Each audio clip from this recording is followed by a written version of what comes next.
Good morning, everybody. Happy Friday. That's right. Friday, Martin Luther King Day weekend. We celebrate on Monday, so everybody in school gets a long weekend. I'm Aaron Phillips. Welcome to Kiwanis Connects, coming to you live from the WWDBTV studios in the heart of a chilly Las Vegas, Nevada. That's right. Freezing temperature. Snow was in the air last night. Fortunately, not in front of my house, but the mountain regions did get it. If you're watching us on Facebook, thank you so very much, WWDBTV or the Kiwanis Connects page. Of course, YouTube, you can check it out on WWDBTV. And in about a week, you can check it out on the WWDBTV Roku channel. If you don't have Roku, you should download it, if for no other reason, to watch Kiwanis Connects. And the many options you have on the WWDBTV channel to catch up with all that is going on in the world of internet TV broadcasting. So you'll notice today I don't have a little square next to me yet, filled by our usual leader of the pack, and that's Governor Val, or immediate past governor. Of course, most of you probably know she's out enjoying some time with her limousine driver, Andy. And about time is right. That's what he was saying all year long. So she's not with us today, but that's okay, because we have a special in-studio guest co-host today, none other than the current Lieutenant Governor, Division 28, right here in Southern Nevada, Miss Maritza Chevelle. Welcome. Hey. Big shoes to fill. Lieutenant Governor filling in for an immediate past governor. I don't know. It's tough. It's going to be tough. Oh, I'm sure you will. I'm sure you will. At least they're the same height. Yeah, that's very true. We don't have to change the chair much. That's very true. We also have a guest coming up here in a few minutes. His name is Bob Pryor. Most of you know him as immediate past Lieutenant Governor from last year. But wait, I'm waiting. And should I say also comedian? Was he the prior governor? Oh. See what I have to deal with? That's not even worth laughing at. So He's laughing. I see him laughing. Yeah, well, that's because he's sitting on a feather. That's why. But also, I should say comedian, because you told me before we went on the air that Bob is a comedian. Well, he did do a nice comedy routine at one of our conventions. Ooh. And it was very entertaining. All right. So, well, maybe we can get him to do a little of his routine. Who knows? But he is going to shed some lighthearted information, but good stuff regarding realignment, membership growth, really good information, not just for our district, but of course for all you great listeners all over the world who tune in to Kiwanis Connects. And I will give you this. Of course, bad dad jokes coming up in the last segment. Even though Val's not here, I got to keep up tradition. And then, of course, I have a trivia question that we're going to ask. We'll have a little fun with later on in the show as well. With that, let's bring in our guest. I think a little sooner than I expected, but that's okay. Mr. Bob Pryor, how are you, sir? Doing great. Thank you, Aaron. Thank you for taking time to be with us today. Give me, you know what? I want to start off on a little light step here, Bob, and I know I'm calling you out on a second. Give me a little bit of the routine, man. I want to start a Friday off with some laughter with everybody. Give me a little bit of your stage routine if you can think of something. Oh, yeah. Okay. So first of all, you have to envision me dancing. Okay. I may want to stop right there then. Okay. Well, go ahead. I got you. Okay. Well, this past Christmas, we had some travel issues, but the Christmas before 2022, we had bought all this food and nobody came because no one could fly here. No one could fly here from San Francisco, especially out in Ohio, where my son and his family are. They had a wind chill out there in Dayton, Ohio, a wind chill of negative 34 degrees. oh. Now, that's a lot of negative degrees, if you ask me. In fact, I think it's too many negative degrees, kind of like getting a bachelor's and a master's in philosophy, if you know what I mean. Yes, I got you. Yeah. I'm sorry I asked. But anyway, let's move on. No, I'm only kidding. By the way, what kind of dance do you do around that kind of joke? What kind of dancing? Oh, well, I don't do a dance to that particular joke, but I love to move my legs a little bit, move my feet, and Gotcha. get in the groove, Slip and slide across the stage. Right. Yes. Well, with jokes like that, you got to be avoiding the hook. So I can understand why you'd want to move. And the tomatoes, yes. Right. And tomatoes. Anyway, listen, again, we thank you for taking some time with us today. Realignment. I mean, I've been around in Kiwanis a long time myself. Maritza has, and probably the majority of everybody out there. Realignment seems to come up quite often, almost every year, I would say, within districts around the world. This clubs are missing here, our geographic areas to be here. here in Southern Nevada, we have the majority of our clubs in one clump, but then there's Pahrump. There was Laughlin at one time. Let's talk about, before you get into all that, you've been around Kiwanis a long time. Talk about your history and talk about some of the pitfalls of dealing with realignment. Well, I'm glad you asked.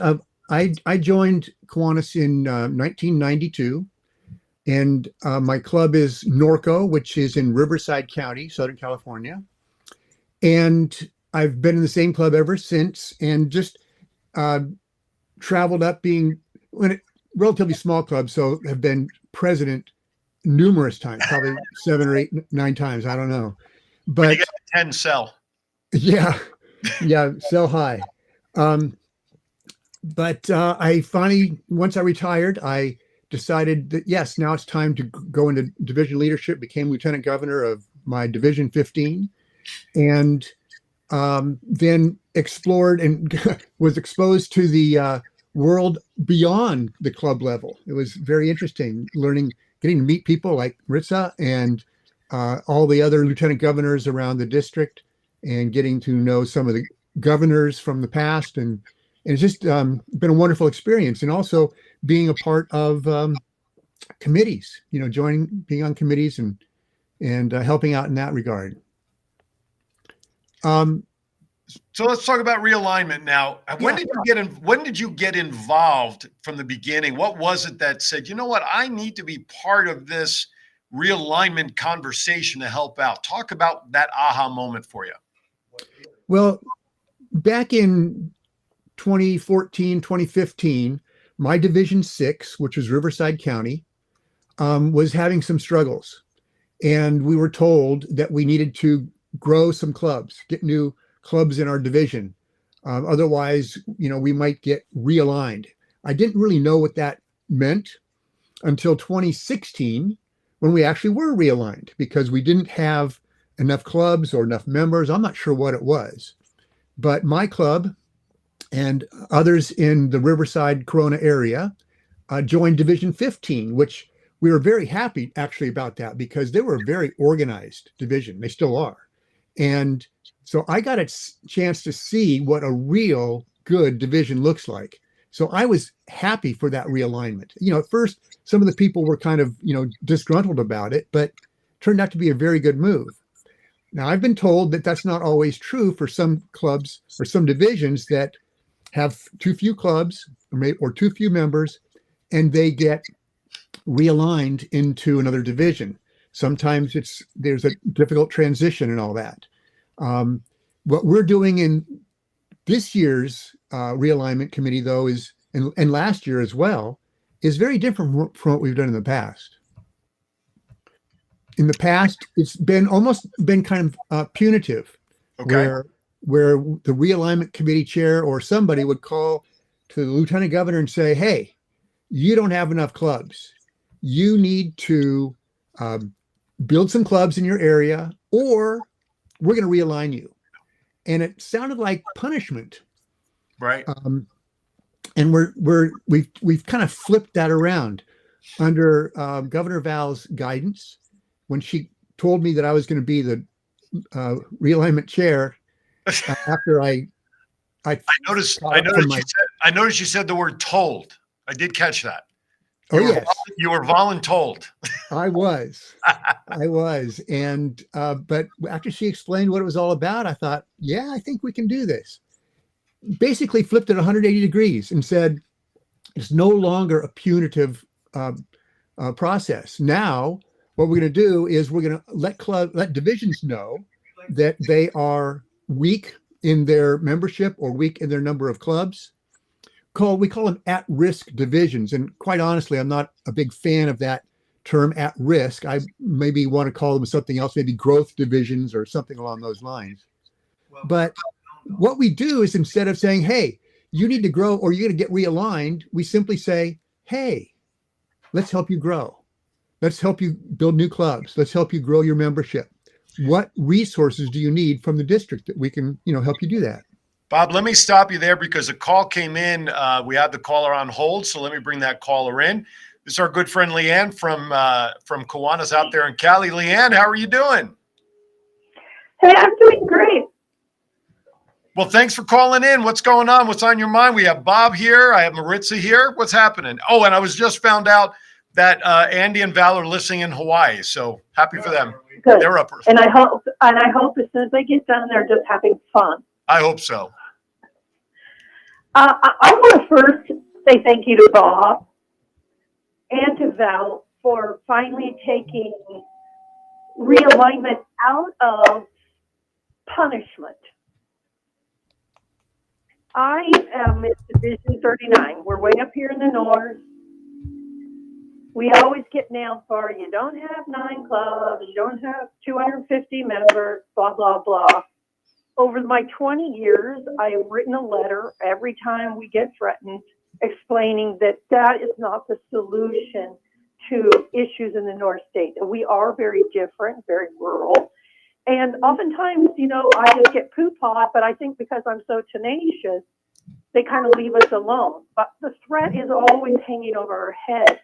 When Bob took over, it's like the threat has gone away because there is an understanding that whether we have 7 clubs and 150 members or 250 and, 9 clubs, we are Kiwanis through and through, doing what Kiwanis wants done and doing it well in our community. And that's what made realignment better, is they're starting to understand that some of us don't fit into a little category measurement, and instead look at the place where it's happening and honor the people who are working hard in that place, especially when you have a place like us up here in the north where the majority of our clubs are over 80 years old. They've been contributing a long time. A constant threat does not make them want to stay in Kiwanis. Right. Well said. Because I know, when I was back in the Jersey district, realignment was a curse word, so Yeah. to be able to put that spin on it as a positive move, it takes a lot of work. Thank you for calling, my friend. We appreciate it. You guys are great. Thanks. Thanks. Thank you very much. Thanks, Appreciate Leanne. You notice that, I don't know if you saw the message pop up from Val. She is listening, and I'll read it real quickly if you didn't see it. Aloha from Kauai. I'm thrilled that Bob took my vision of making realignment a positive experience and involving the whole district and growing our membership. Mahalo, Team Bob. So you'll get your can of macadamia nuts for thanks in the mail, from Houghton Mifflin. But it really is. I mean, I don't know if you've experienced in your Kiwanis career or even K-family career the talk of realignment, but that's got to be an interesting topic for lieutenant governors. I mean, it's different because I came from Pennsylvania, and in the time I was in Pennsylvania, from the time I went from Circle K in the college to Kiwanis, somewhere in that gap year, whatever, the divisions were realigned. So what I knew from college, working with the Kiwanis clubs and the divisions, Totally it changed. But I was there a long time, and we didn't really realign in my area. We went to a trustee system, which a lot of districts did. They migrated from having a lieutenant governor serve on the district board to having trustees.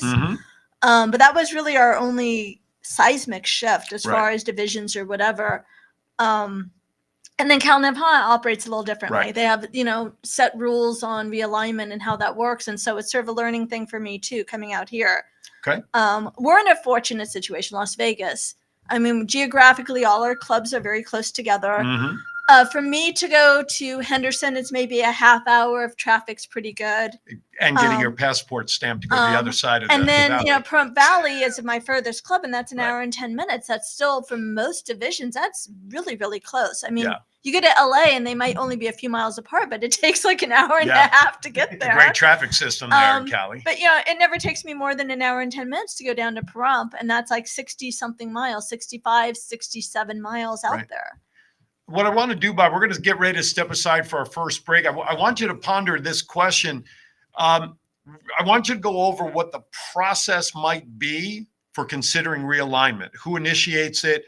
Why? The who's and what fors. I'd like to talk about that a little bit so clubs have an idea that, like Maritza just said, one day she wakes up and comes back in and everything is different. Why don't you go over what the steps and considerations are for realignment? Is that good? Sounds great. All right, we'll do that when we come back on the other side. You are watching Kiwanis Connects. Shout out to Hawaii out there. Media Governor Val and Andy enjoying some time. Don't go anywhere. I'll be right back. Most business owners struggle with the following issue. How do I brand my business to get noticed? Double Eight Design Studio helps businesses by designing brands that boost confidence, look and feel timeless, stand out from the competition, and attract all the right clients. Whether you are in need of a new brand, upgraded design elements, or completely redesign your current brand, Double Eight Design Studio has fully customized packages for your business. Call Chelsea McKendrick at 702-525-3334 and visit www.double8designstudio.com. Let Double Eight Design Studio give you a brand new outlook for your business. The Kiwanis Club of Folsom Lake is a group of fun, passionate people from all different backgrounds and interests who are dedicated about making our community a better place for children. We have 3 fundraising events throughout the year which allow us to support an after-school program for disadvantaged kids, high school scholarships, sponsors Key Club in high schools, and supports the Kiwanis Family House, which builds a supportive, healing community around families who are impacted by medical emergencies. Come check us out by visiting our website, www.folsomlakekiwanis.org. All right, welcome back to Kiwanis Connects. Aaron Phillips, Maritza Chevelle, Lieutenant Governor, Division 28, sitting here to my right, replacing and sitting in for Media Past Governor Val and Andy. John Brummer, he's checking in on YouTube, and his comment says, with my division, the difference to the distance, sorry, I'm reading with John Brummer's eyes, to the Lieutenant Governor has to travel to make it, what? Lieutenant Governor who worked, what does that say, John? Just read it for me, will you please? It's not coming up on my phone. Since it's a YouTube comment, John Brummer. With my division, the distance to the Lieutenant Governor, See, it's not easy, is it, John? No, he put the 2 in there. Oh, okay. Yeah. So I will translate. Okay. With my division, the distance the Lieutenant Governor has to travel makes it Lieutenant Governor who works for a living and is not, makes it tough to take on the position. So if you have a job, 9 to don't 5. try to be the Lieutenant Governor because you ain't got a chance. No, you put a lot of traffic miles on At least that. I think that's what he was. I think so. I think the jury would agree. Yeah, he probably started drinking early. Well, you know, during the break, Bob, you probably remember this. Maritza and I were talking about this is before I even got involved out here. That our division carried a lot of clubs out in the desert area, right? Like Apple Valley and areas like that. We were just saying the same thing. I don't know if I would want to be a lieutenant governor with those outlying clubs just because of time and travel. It is a challenge for some, without a doubt, that want to be lieutenant governor. And they look and they see, well, what's my travel? What's my time going to be? We find sometimes that people who are retired fit into this pretty well, but those who are working, they basically can't have a 9-to-5 job. Right. They have to have maybe they're a real estate broker. We've seen a lot of those, or they own their own business or something like that. And they have people that can be in the office while they're out doing their Kiwanis duties. So that's definitely a challenge. And it's why, like for me, I couldn't do it. I was teaching full time. And so I had to wait till I retired before I could become lieutenant governor. And that's like a governor too. Even to become a governor, you have to have some great flexibility in your schedule. All right, let's go back to the question. Andy. Or Andy. Oh my God. Andy John said that, just so you know. The guy's a saint. He is, absolutely is. So let's go back to the question I asked before break. How does the realignment consideration process start from a district level? Can you talk about that? Certainly. The first thing to know is there are thresholds for the number of clubs in a division and the number of members. And these thresholds were built quite a while ago, and it's based on the funding. We figured if we have so many clubs, so many members, the district will be able to collect this much dues and do this much with those dues. And the thresholds are 9 clubs, or you have 250 members. And if you don't meet both of those criteria, then you are considered, quote unquote, at risk. Like I said, I don't like that term, at risk. I prefer you're in a growth division. And we then, what I have done in my 2 years now as chair is I set up a meeting with each of these divisions, these growth divisions that are in need of some help. And we do the Zoom and we talk about what's going on in their division. And we talk about, where can they grow members and where can they grow new clubs. And the team that's on the other end of the line, that's on the Zoom with me, they get a chance to talk things out, to talk about their own ideas. They hear some ideas from me, and they start to form a strategy, form a plan about, well, okay, this is what we want to do. Let's take baby steps. We don't need to jump in and build 3 clubs all in the same month. What are we going to do first? And a lot of that turns out to be they need some training. There's a lot of members in Kiwanis, myself included. I'm not a salesperson. I have a hard time going out and selling things, even if it's something I believe in as much as Kiwanis. If I have a partner with me to do it and can go and do a 2-on-1, or so to speak, that's a great benefit, which is why I'm so pleased about the 2-for-2 membership growth program. That's an outstanding program. But the thing about it is, you can tell people about the program, but they need to actually learn it. Right. And so what's new, what we're doing these last couple of years, again, under Val's direction, is going in, sending some experts to the division, getting them together for either a DCM or a special Saturday training, and letting them have some hands-on experience. Let's talk this through. What's your elevator speech when you're approaching somebody? Let's dialogue the 2-for-2 program. Let's see how that works. How you pair up with somebody and who you can approach and all this stuff. If they have some hands-on practice doing this, it makes the process for them a whole lot simpler. Very doable, in fact. Yeah. So it sounds to me like that the process can be mostly initiated from the realignment committee looking at numbers first, or can a lieutenant governor say, hey, Bob, we'd like you to take a look at this? What is the majority of the way that the conversation starts? Realignment committee will look at the numbers. We'll look at it, the numbers in September, and then again in mid October, when we finally have the new numbers for membership. Gotcha. And so based on that, that's how we determine if they haven't met both or one of those thresholds. Then we give them a call and say, hey, here's the situation. Don't be afraid.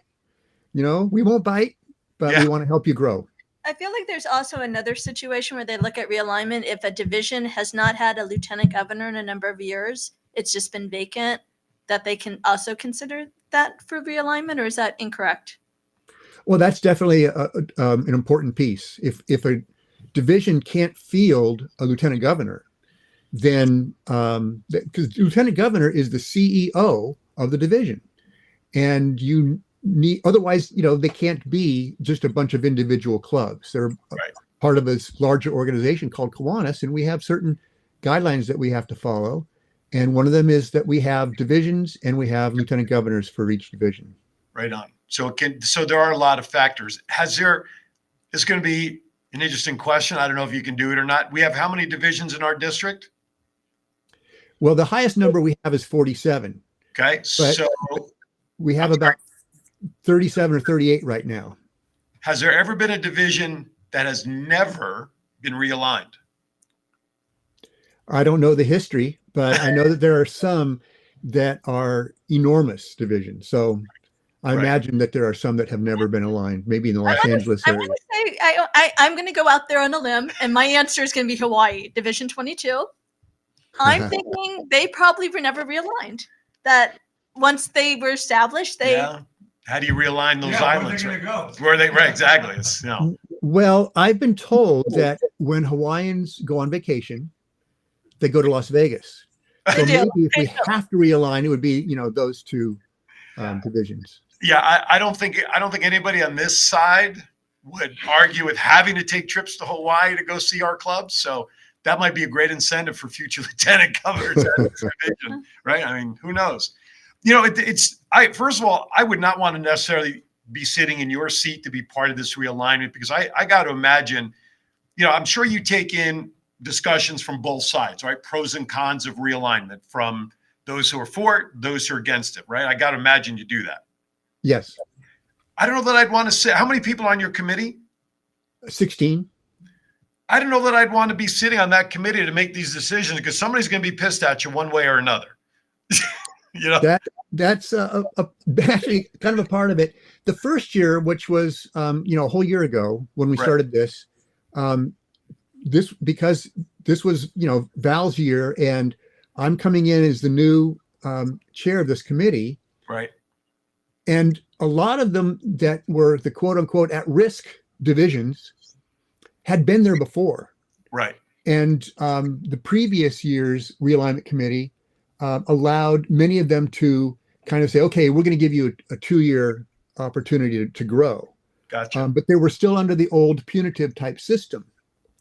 So when I gave them a call in November of 2022, I said, we're going to get together.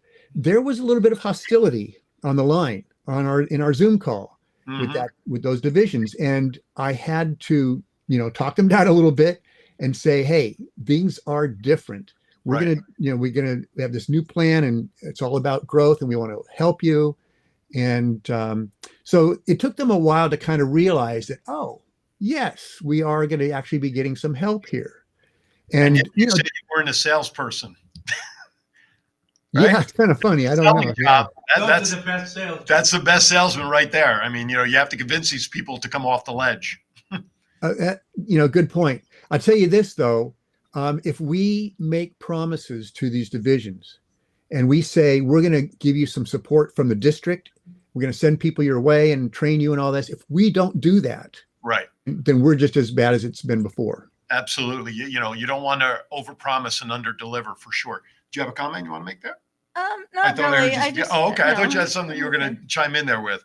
So listen, again, I'm glad that the spin is positive on this, and the old negativity has gone out of it through the leadership of Val moving forward. Now, how long do you plan on being in charge of this committee? Is this something that I know you started last year with Val? Obviously, you're doing it under Carol. Is this a position that has term limits, or is this one of these things when Bob says, you know what, whatever governor that is, it's time you find somebody else?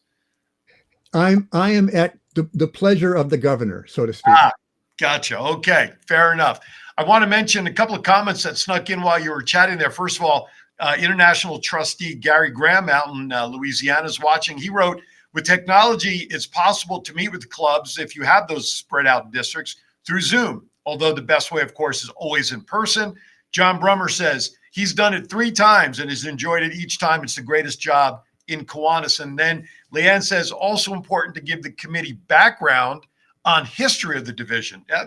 So I think you kind of touched on that a little bit, is that you take into account the history of the division when you look at possible realignment. Without a doubt. When I first go in and meet with these divisions, these leadership, the lieutenant governor and oftentimes past lieutenant governors, they school me on what's going on in their division and why they've had challenges. But at the same time, they also school me on what possibilities they have. And sure. They say, oh, we had a club here in this town and don't have one there. And they've got a high school. I bet we could build a key club there and get a club surrounding supporting that. So we learn a little bit the history, and then we bring it up to the present. Looking at the glass half full to make things work rather than half empty to say why we can't do something. Exactly. John, you have a question from behind the board. Yeah. Switch the camera on you so they'd hear. This way they see your face with your question, not just like a voice from God. Okay. Yeah, well. You know how to do that. Do you need Sean to show you how to do that? Yeah, show me. Okay. But you're not on camera now. Look at the bad angle that is. Who's the camera guy around here? Hey. All right. He doesn't. I was going to go adjust it, but you don't like people touching your equipment. All right. Hey, Bob, my question is, has there been a realignment of a division that has not gotten positive benefits? I mean, I know that that's the focus and that's what you guys have been trying to. Has there, in your experience or in your knowledge, has it ever not benefited that division? But I don't have too much history with realignment committee. It's fairly recently that I'm familiar with it. I have been told that there are some times that a division gets realigned, and I think every time that happens, the club members aren't happy with it. As when my Division 6 was realigned with Division 15, I know there's a lot of dissent, but I enjoyed it right away. I saw what they were doing, and eventually everybody came along and realized, hey, we are in a great Division 15. What I've heard, though, in talking to others, is it takes a while for some clubs to come on board, and they're resistant. In fact, they hear, oh, here's my new division that I've been realigned to. We have a DCM, but I'm not interested in going to visit them, and I have no interest. And so I'm just going to stay in my area and kind of keep things on the down low. Right on. Leanne Westfall chimed in a little bit ago, and she's outstanding. She took over that Division 39, and she had some clubs that were kind of in that situation from Division 14 that got realigned. Right. And she went down to visit. She, talked to them and got them involved, and now they are a big part of Division 39. Bob, we have another caller that has come yeah. back through. It's actually Leanne. She wants to chime in with another comment. We always welcome that. Welcome back, Leanne.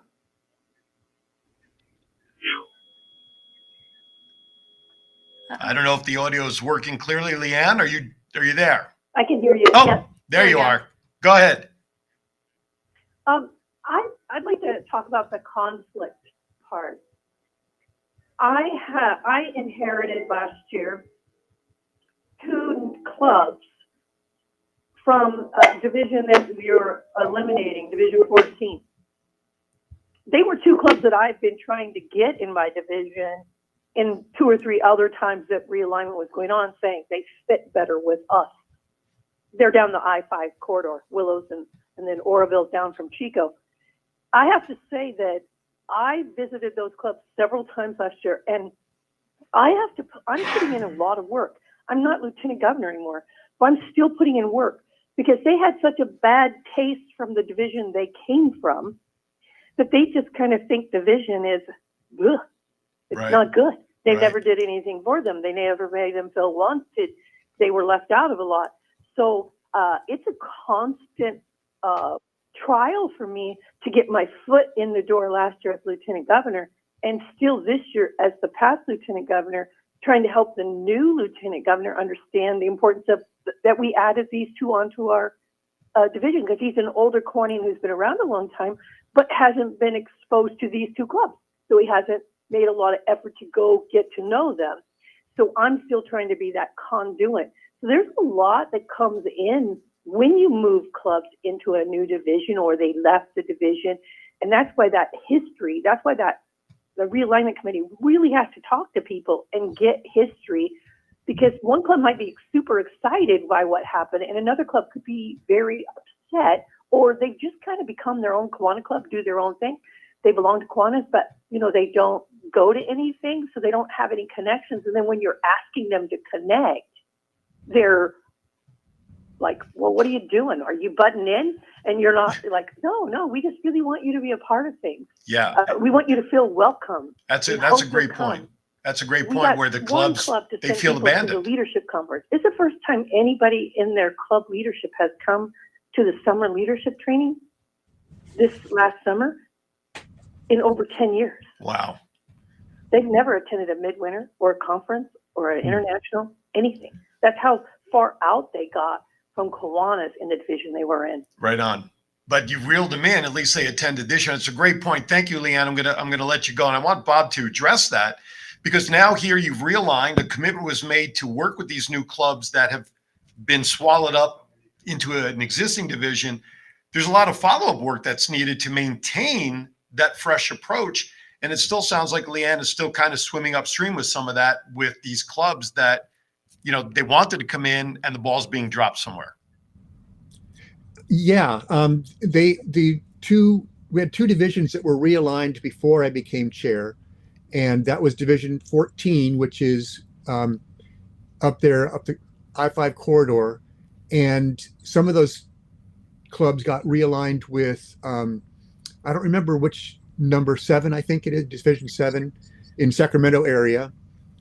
I honestly have not taken any personal survey of anything of how things are going now that they've been realigned. I've been, you hear things, but I've been told, for example, we also had a Division 38, which was in the high desert of California, right next to Maritza's Division 28, and they were realigned into San Bernardino County and also kind of over the hill into the northern LA County area.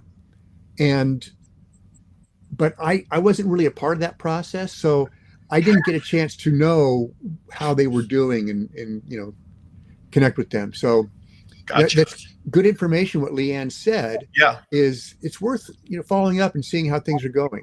absolutely. On that note, folks, we're going to step aside for an early break.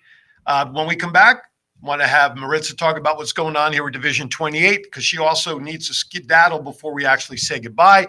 So I want to make sure we get some time in with her. And then we'll come back with Bob. We'll wrap that up. And, of course, my trivia questions and bad dad jokes to wrap things up. Even though Val's away, I hope to make her laugh even from a distance. With that, don't go anywhere. More of Kiwanis Connects right after this.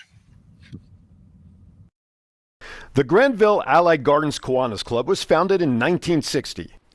We provide service to Allied Gardens, Granville, San Carlos, Del Cerro, and surrounding communities of San Diego. Our support extends to the youth of our community by sponsoring programs at Hearst Elementary School K-Kids, Lewis Middle School's Builders Club, Patrick Henry High School's Key Club, and San Diego State University Circle K. Some of our favorite events and charities we support include the First Friday Concerts in the Park, Patriotic Holiday Flags on Waring Road, Meals on Wheels, Cub Scouts, and the Allied Gardens Little League. Join our club. We are looking for people who care about making a difference for our children, for our community, and for our world. For more information about our Kiwanis Club and becoming a member, please visit www.alliedgardenskiwanis.org.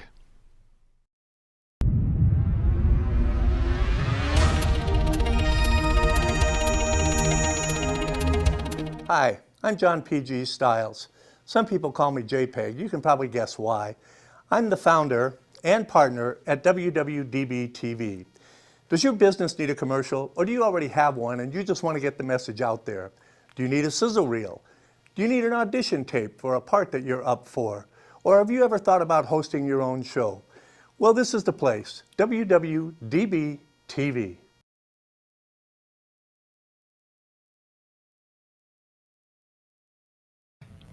All right, welcome back. See, even the studio does charity because we bring in homeless guys to do commercials around here. That's right. We try to help everybody. Anyway, all right, with that, we are back. Thank you for hanging with us. I want to turn our attention a little bit to Maritza and Division 28 and share what's going on with our division here because there's a lot going on. So, Maritza, take it away. What's happening in our little neck of the woods here? So the Christmas holiday season from Thanksgiving all the way through New Year's was very busy. We had a number of clubs doing charity projects. I'll talk about a few of them. Sure, please.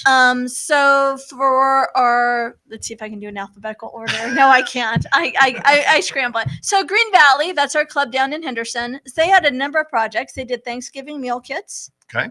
Families in need. They did Operation Angel Tree, which is you put up wish lists on trees around town, and people buy gifts for the kids that are in need. Oh, those are great And charities. I've done that. I'm not sure. They had a lot. It was over 75 kids and families they supported with that. Okay. And they also did a Christmas meal delivery with gifts and presents and a meal kit for Christmas to families there. I think they also might have collected some coats, Nice. gently used coats for the homeless. Okay. Pahrump Valley, our club down in Pahrump Valley, they actually are the main sponsors of the Salvation Army bell ringing campaign. Okay. So from Thanksgiving, after Thanksgiving, all the way through Christmas, they man all the kettles through town and are the major organizers of the fundraising for that. And I don't have the exact figures. I know it's somewhere over $30,000, $40,000, $50,000 that they Oh, raise that's not bad. during the 6 weeks that they ring the kettles. but they organize all that. They provide all the manpower. They get sponsors for the kettles. They fundraise, really working a lot of hours doing that. North Las Vegas, I was just there, and I'm blanking on what they did for the holiday season. They did something. They did a great holiday project. They work with one of the elementary schools. They have a K-Kids program. They have a number of key clubs, which is our high school youth group that they work with. I know some of them did Opportunity Village, which is a fundraiser for the special needs adults. Southwest Las Vegas, our club there, they have a partnership with the Make-A-Wish Foundation. So every month they're out at Make-A-Wish doing posters for the kids and the trips that are coming up. They also do appreciation packs for nurses and for teachers in the schools. There's a lot of availability in this town of what can be done to help people in this town. You know, there's 2.5 million people here, give or take, and parts of the valley, like we're on the side where I think you're up near me, I think, but oh no, I don't. I'm in Lone Mountain, Centennial Hills. I'm in the north side, and I'm just on the borderline of Summerlin up that way as well. People think, oh, you're on that side of town. Those people up there don't need help. Well, that's not true. Just because Summerlin may be their address doesn't mean that there aren't any homeless families or hungry families in those zip codes. Every neighborhood in town is interspersed with single-family homes, townhouses, apartment buildings, mobile home parks.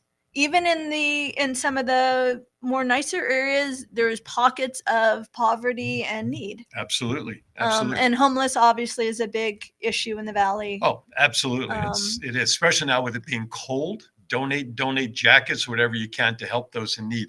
I know you have to start getting ready to skedaddle. I don't want to have you run short. Let me mention, I want to put a plug out. So Las Vegas, one of our oldest clubs, it might be the oldest club in the valley. I believe it is. They do Varsity Quiz, which is an academic competition between high schools. Yes. And they are doing, I don't know if it's this month or next month, but they're moving into their finals. Oh. And they'll be showing the finals on, I want to say PBS. That's where they usually do it. Right? When I get the information for that, I'll post it on Kiwanis Connects so people can tune in and see what one of our Kiwanis clubs is doing to promote education and academic achievement with our high schoolers. And then the Downtown Kiwanis Club, which is a new Kiwanis club in our division this year, coming along, getting ready to start planning some events. We've been getting together socially once a month out in restaurants and towns, inviting people. So the new clubs are building here as well. So a lot of exciting things here in Division 28, right? Yeah. And you got 6 more January, about 9 more months, 8 more months in the tin. Yeah. She noticed how quickly she corrected me. Most lieutenant governors after the new year start with the little scratch marks on the wall. How many days are left, I think. But a lot going on, and we appreciate all the work of all the lieutenant governors. It's fun, but it's not easy. It's a lot of work. I can tell you that from experience. So thank you for coming in today. John, if you could switch to my one shot, if you don't mind. This way Maritza can head out to where she's got to go. Say hi to Lee for me. I will. So listen, it's a lot. Lieutenant, I've been a lieutenant governor twice, once here and one in Jersey, Bob, and I enjoyed it. It is a lot of work. But when you think about the people and lives that we are touching, even realignment is done to better those communities that are involved in being realigned. And I think somewhere along the line, people are forgetting that. That's an interesting point. I agree. Like my own club, when we got realigned, we got more support from our division. We didn't hope older lieutenant governors from our Division 6 aren't watching right now, but we seem to be bolstered in our support. And so having an organized division makes a big difference. Right. Absolutely. I don't know if you've been watching the chat room a little bit as we were chatting with Maritza, but Leanne put in there a great recommendation about the 16 members of the committee, maybe kind of given half some responsibility before and half after for follow-up. So Governor Val liked that idea, by the way, Bob. So I just thought I'd share that with you. Well, then it's definitely a good idea. Exactly. So I want to, with some of the time we have remaining before. Oh, let me do this before I forget. Here's your trivia question, and I would prefer that people actually call in with the answer and not put it into the chat room. But we'll see how it goes. So we were talking before we went on the air about where Bob sort of is situated out there, and he's near what I like to call the home office city of Rancho Cucamonga. And so my trivia question was, I asked Bob, I said, do you know what? We really didn't know. What does the word Cucamonga sound like? What does it mean? And I can even ask a second part of that. Who was the great comedian back in the day that gave this word a lot of props on their TV show back in the day? But anyway, I'd love to hear some answers without looking up Google, without pulling out your Britannica encyclopedia. I just dated myself by saying that. What does Cucamonga mean when it's translated? That's your trivia question. On top of that, in case I forget this next week, we are coming up close to the birth date of Kiwanis International, January 21st, 1915. I think my producer, John Stiles, was there covering the news when they first started back in 1915.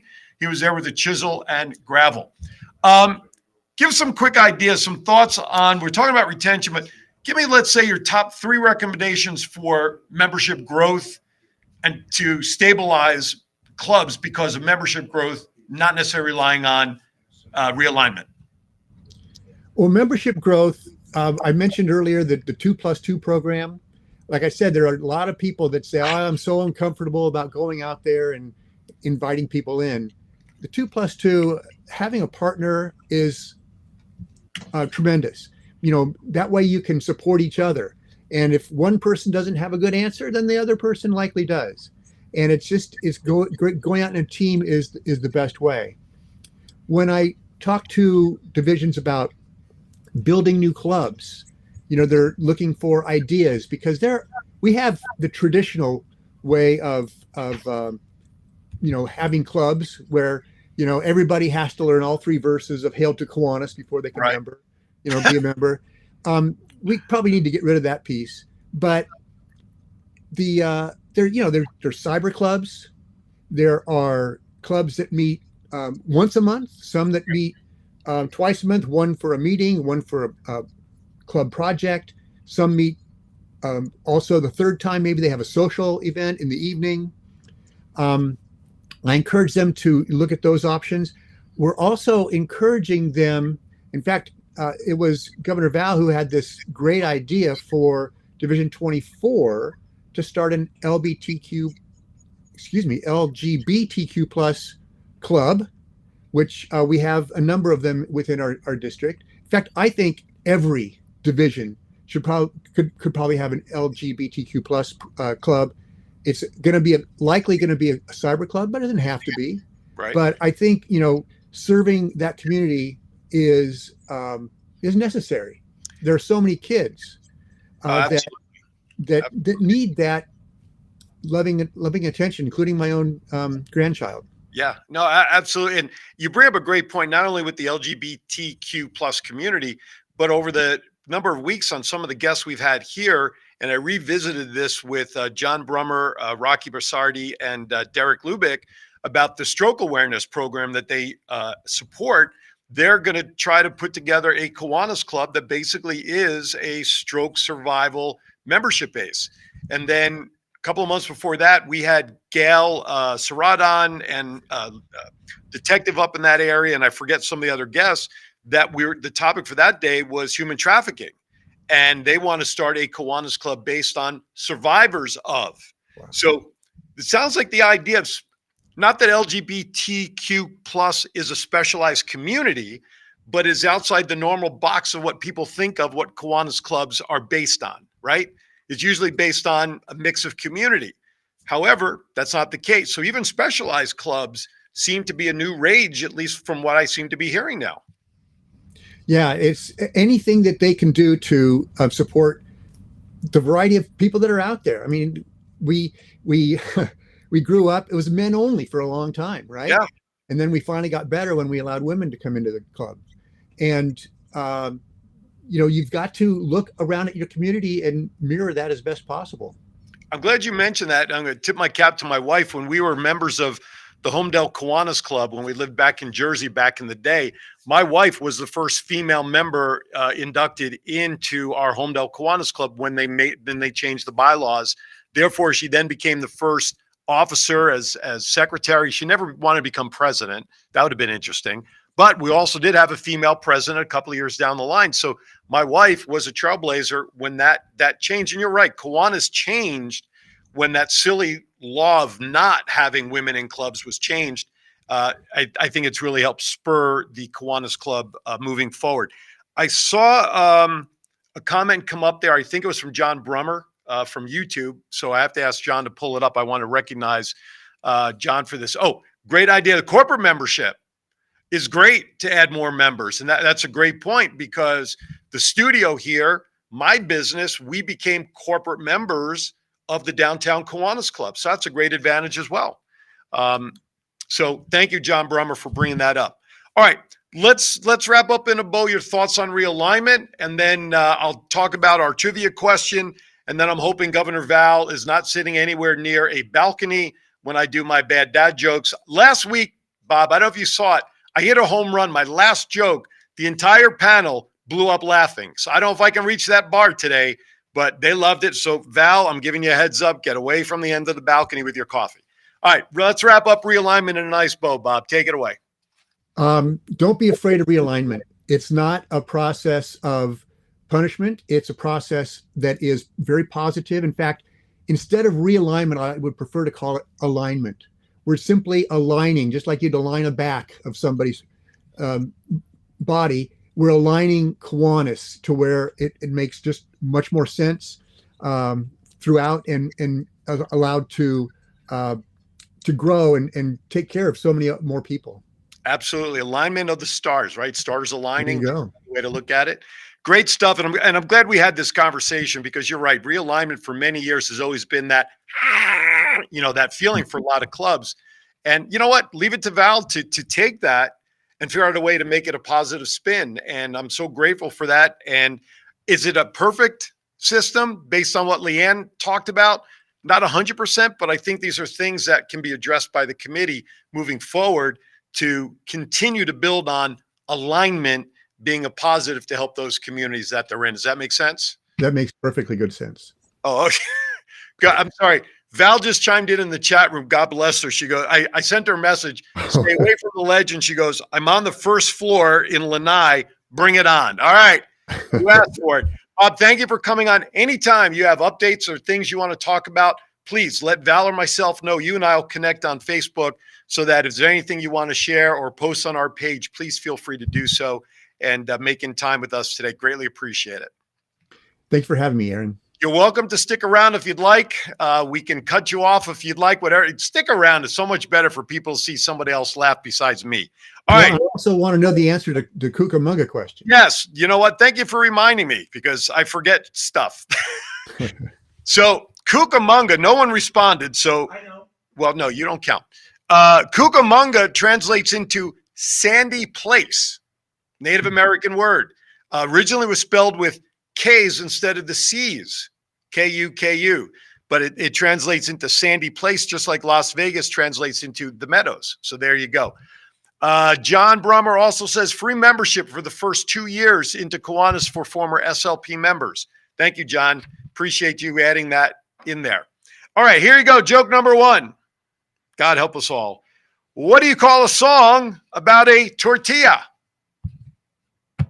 It's called a rap. I hear Val laughing all the way from home. No, Bob didn't. See, I'm telling jokes to a comedian. This is not fair.